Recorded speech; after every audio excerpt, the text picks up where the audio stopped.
आज डेरा सिरसगढ़ में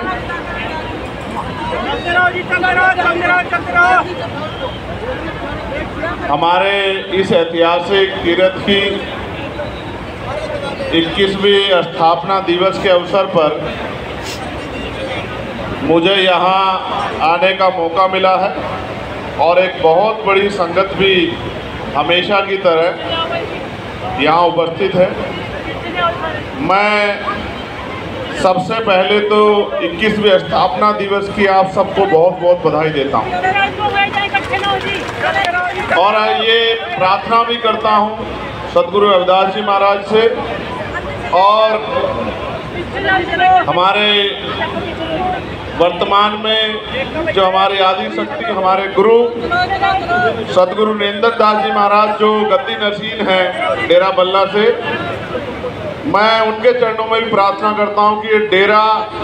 अभी तो 21 साल की स्थापना हुई है, ये 2100 साल तक चलता रहे, युगों युगों तक यहाँ से जो है सदगुरु रविदास जी महाराज की जो है विचारधारा, उनका आशीर्वाद आगे बढ़ता है। मैं पिछली बार जब आया था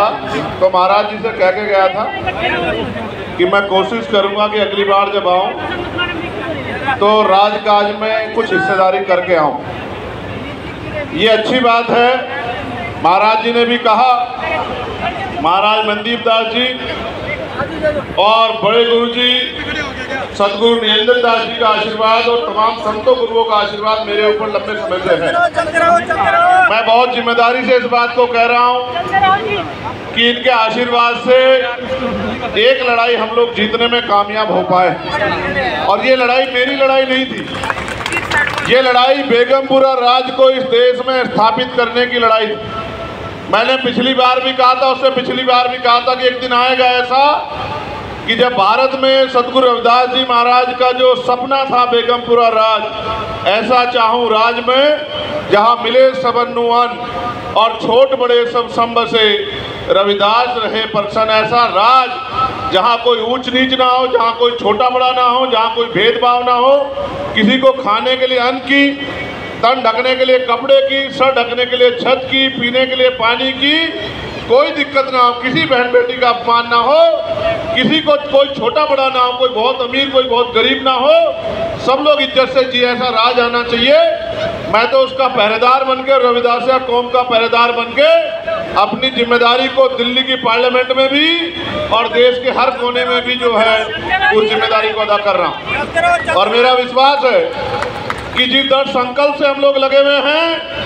आने वाला दशक भी पूरा नहीं होगा और इस देश में बेगमपुरा राज सदगुरु रविदास जी महाराज जी का बेगमपुरा शहर का सपना पूरा होगा, ऐसा मैं भरोसा है। मैं क्योंकि समझता हूँ कि जब तक बेगमपुरा नहीं आएगा तब तक असमानता की लाठी नहीं टूटेगी और उसको लाने के लिए हमें संघर्ष करने की जरूरत है। तो मैं, क्योंकि मुझे जाना है, आज बजट सेशन पे बात है और मुझे यहाँ से बताया गया है कि जो हमारी 9 फरवरी को स्पेशल बेगमपुरा ट्रेन चलती है उसमें और जो मेले की ट्रेन चलती है, दोनों दिक्कत होती है। मैं वचन दे के कहता हूँ आपको इस मंच के माध्यम से कि इस बार और जब इस बार के बाद जब बेगमपुरा ट्रेन चला करेगी हमारी स्पेशल ट्रेन और मेले वाली ट्रेन, तो उनके जो जिस तरह की सुविधा हमारी संगत चाहती है, जिस तरह का महाराज जी का आदेश है, वो पूरी होगी। इस बात का मैं आप लोगों को वचन देता हूँ। मैं आज ही जाके रेल मंत्री जी से इस बात को कहूँगा, क्योंकि महाराज जी से बड़ा हम पे अब कोई नहीं है यहाँ। महाराज जी हमारे कुल गुरु हैं, महाराज जी हमारी जो है आदि शक्ति है, महाराज जी हमारी जो है